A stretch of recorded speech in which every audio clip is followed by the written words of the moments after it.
Hey everyone, I'm gonna say sorry the video is coming out a little bit later. I have added so many videos and throughout the week and I'm a little bad dog, but I'm here. I want to make a video for all of you. It's gonna be a little quick one. I don't have much to say here when it comes to this topic. We have 8 billion people in this world and we're about to reach 9 billion eventually, obviously, and a lot of people are worried that we have overpopulation, and there's a lot of people who think we have so many people in the world when it comes to population, and there's a lot of people who feel like we don't have enough, and one of them is Elon Musk, who thinks that the population will collapse, in other words, decrease, and it's not going to rise up throughout our lifetimes. We had over 100 billion people in this world, and now we're at a point where, throughout all, not all at once, of course, but overall, we ended up having the population grew and grew and grew, and now we have an 8 billion. About every 12 years, we gain a billion people in the population, and it's something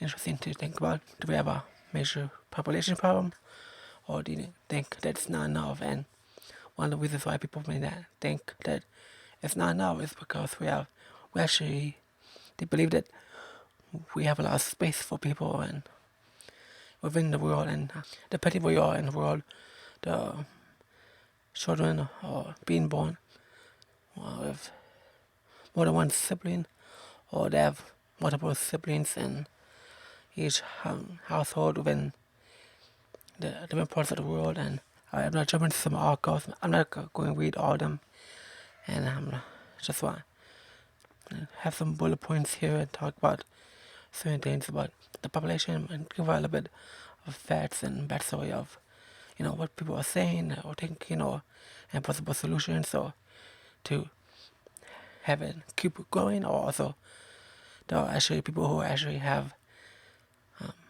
who give reasons to they want to decrease the growth and rate of population because they feel like it's too much in the world for us to have, and let's get into it. Everything will be linked down below. Are we preparing for world population growth? That's what all divided nearly 11 billion people will be on Earth in the end of the century, the United Nations says.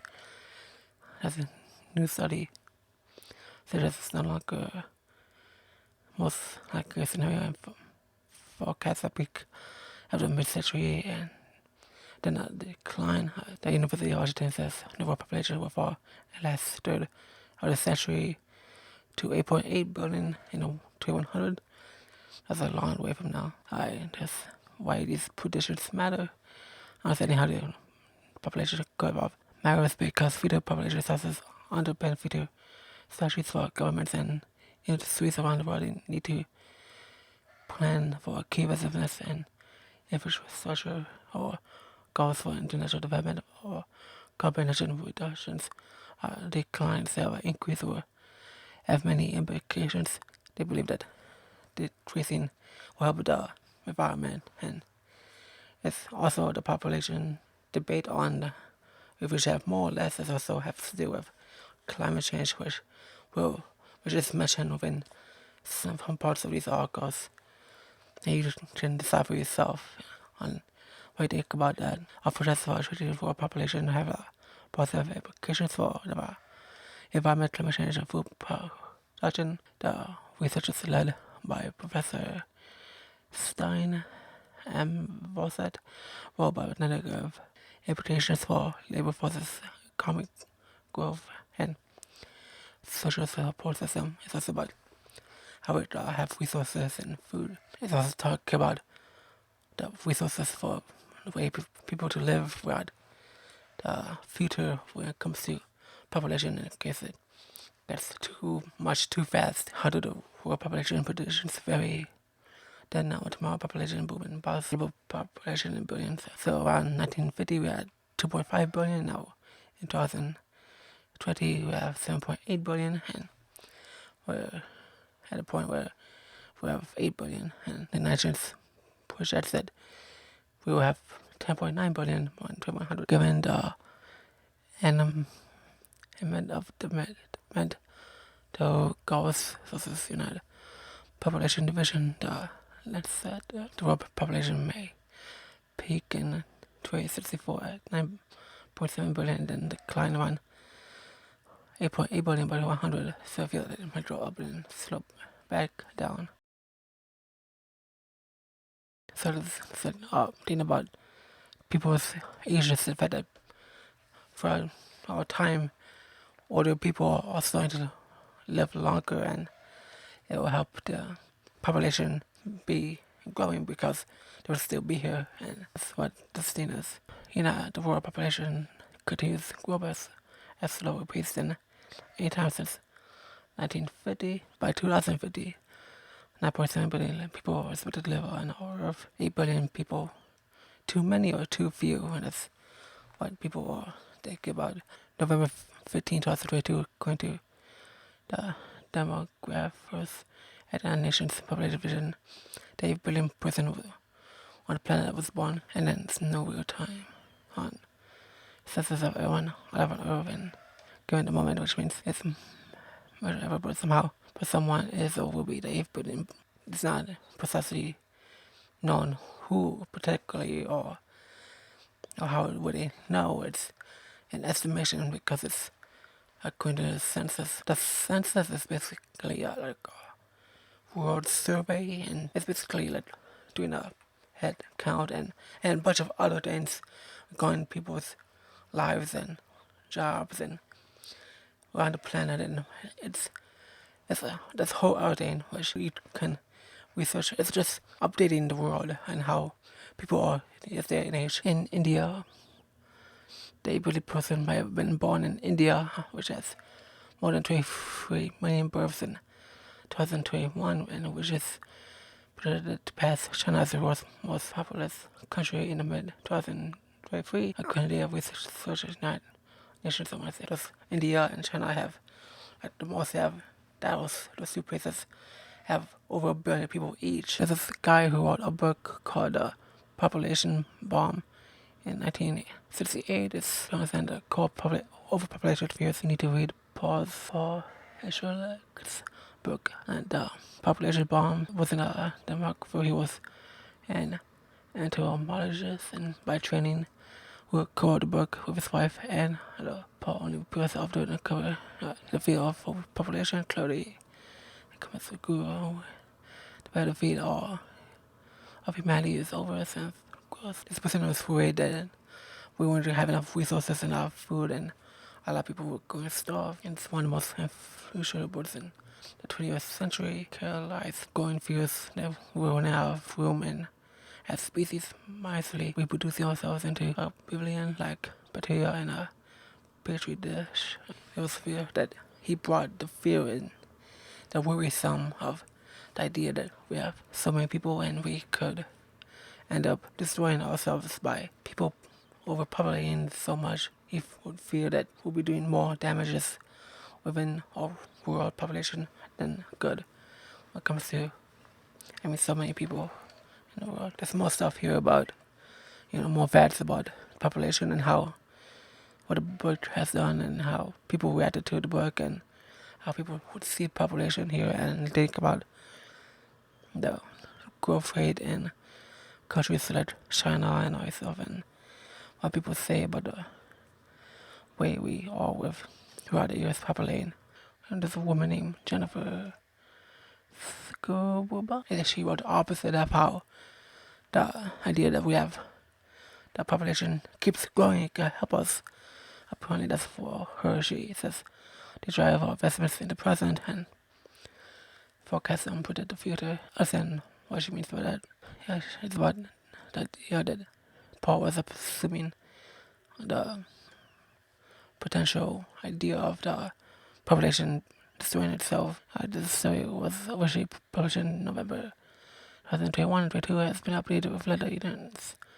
Projects India will pass China as the world's most populous country by mid-2023. This is feel like all go, but it has some information here in 2023 there are over 8 billion people in the world, so we're saying if something doesn't change, we could have 9.7 billion people by 2050 and 11 billion by 2100. It took over 2 million years for the global population to reach 1 billion in the year 1800, and that number doubled in 130 years to 2 billion. And in 30, it took 44 years for that number to double again to 44 billion in 1974, and as of 2020, the number is double again to 7.7 billion in just 46 years. What causes overpopulation?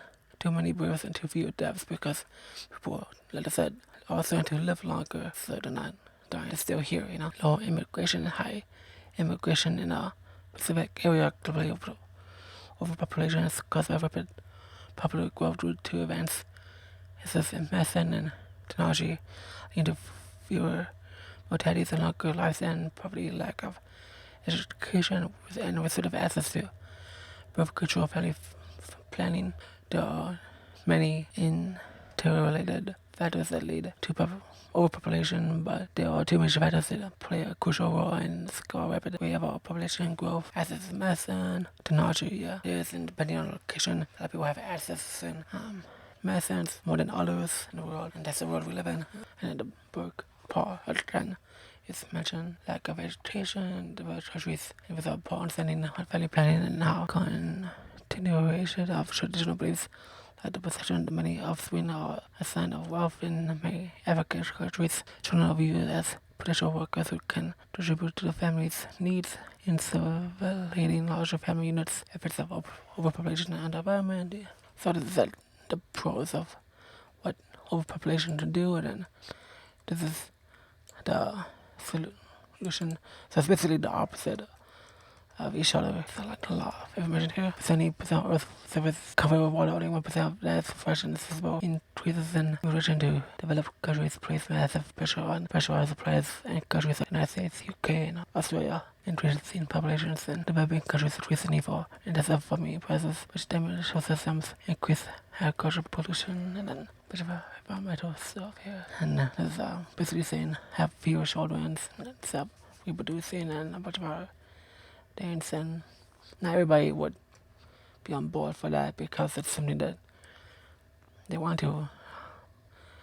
So there's like two different types of families in the world. One wants to have children and have a family. One prefer not to, and so it's up in the air on that. There's so much of stuff here that you can look over. There's a lot of information about the effects on the population involving the environment and people with women who have children, and then a bunch of other stuff within countries, probably, and also of course education, and then just assume less, consume better, use both sources here. These are a bunch of stuff here. It does from energy, fuel, and the choices of transportation, and the clothes you wear, and the stuff is like your daily habits and how you live your life. I mean, waste or zero waste, or find ways to have usable energy, renewable energy for the resources, a bunch of other stuff that you can research here. And then talks about the conclusion here about inclusion of population and consumption are great concern for natural environment and human life. So they have biodiversity loss, there's a lot of pollution, unstable rates of ecosystem for renewable energy sources, rapidly depleted or finite resources. So yeah, you can check all this up yourself. This is like so much here, and whether you agree or disagree with, you can decide for yourselves. There's a lot of information here that you may be interested in checking out. And I'm not into just we spend a lot of time here. Alright, thinks the population will collapse. Demographers say it's not happening. Let's check out this video here. So for decades, one child then you go to 2. I'm interested that they actually put a number on it. They actually say 3 and don't just say have as many as you like. Yeah, they're capping this, Richard, but they also expect this to lead to a baby boom, as they thought when they changed it from 1 child to 2 back in 2016. However, it didn't result in that. In fact, it continued to decline. And so now here we are in a situation where China is really at a dire situation for its aging population, because what you have is this decline in birth rate. Add to that this increase in life expectancy, and you've got a workforce here that is youthful, is young, but likewise is aging out, and so they're not sure how they can sustain it long term. I think the other thing you have to separate from all of this is not just about the economy and prosperity, which are 2 very important things here in China, because both of those are rooted in social stability here. So if you don't have that prosperity factor, social stability could falter. And the government, the central government at that, certainly sees that. I think the other thing that is very interesting to note is the timing of this, Richard. This came weeks after the 2020 census showed the slowest growth in decades here in China. But it also comes as an announcement from the top leadership of the party outside of a national gathering, the National People's Congress in particular. That's generally when you have some of these major announcements being put forth. Instead, this comes weeks after the census. It shows that it is something that is immediately needed to be handled, that it was urgent, and that's why it's come from the top here. The question is it really going to have a substantive impact? Is it going to encourage people to have children? That remains to be seen. There are realities on the ground here, Richard. This is an advanced society that is becoming increasingly expensive to live in.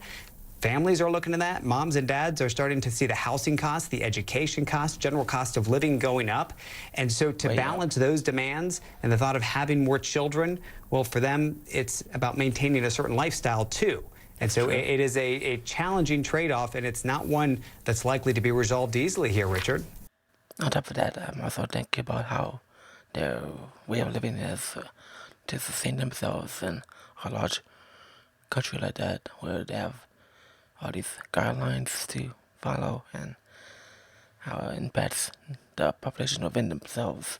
Alright, so I read this already. It's mostly the same stuff we already know of. It's more details in the countries of Japan, Italy, and China, and a bunch of other stuff that made sense. And there are some things that do make sense here, and it also depends on the location, where these people are from.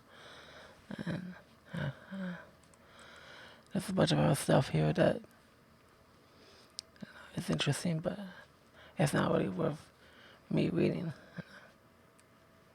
There's a bunch of other stuff here that has a lot of information, that health, education, and vaccines programs to help people live longer and have mothers survive after childbirth, and just more details about history, and then on the ways to preparing Elon and Charles. I feel like there's 2 separate things here, and stuff here about the United States that is talk about the way teenagers are, and here and the growth rate and all that stuff. And then I talked about COVID being part of this, and the fact that it's going slow, and because of COVID, population in the world, make sure the impacts worlds. A demographer said that it's in the more troublesome balance. It's about avoiding daycare and family leave policies. It's something about basically helping families raise children while they're at work, and it doesn't really affect showing this person who affect has made a difference in of fertility rates. So the way the United States, many couples having fewer than 2 children each, and as low as Europe. In the United States, it should collapse because we could suddenly open the faucet for more immigrants anytime we want to. We have policy of people want to come through the door and immigrant visas even president children out your drawer that the population as a whole, and that will keep the population from aging as well. So whichever side you are on, whether if you think we need more people or we need to reduce it depends on you, honestly. The world wanting to happen other than the other, and on top of that, there's a lot of steps to get to a certain point when, depending on the side they're trying to be on, so it's definitely not an easy world to do so. And wondering on the fact that on top of that, all that is what is going to happen if we decrease it, if it actually does, if the numbers actually show that there's going to be a decrease over that due. That's something that's important to think about and figure out about what will be the next step, because the population's grow again anyways. People who are interested in this topic and want something done about this, or more focus on the idea of how to slow down the population from overpopulating it. And that's something that is something in their mind for all that. And the fact that we have 8 billion people here in the world right now, and it's going to rise up, and because that's how it's always been. So yeah, let me know what you think about that. Let me know what you think about the stuff I showed here. You can check out the articles yourselves if you're interested. I appreciate all of you being here, and I'll see you in the next one. Bye. I thank you for being here. I appreciate all of you for watching this video, and also this episode is available on audio form and Spotify for podcasters. And don't forget to follow me on Instagram, because I post there once I post here as well on YouTube. So you see when I upload new stuff here. And have a wonderful rest of your day, and I'll see you for the next one. Take care.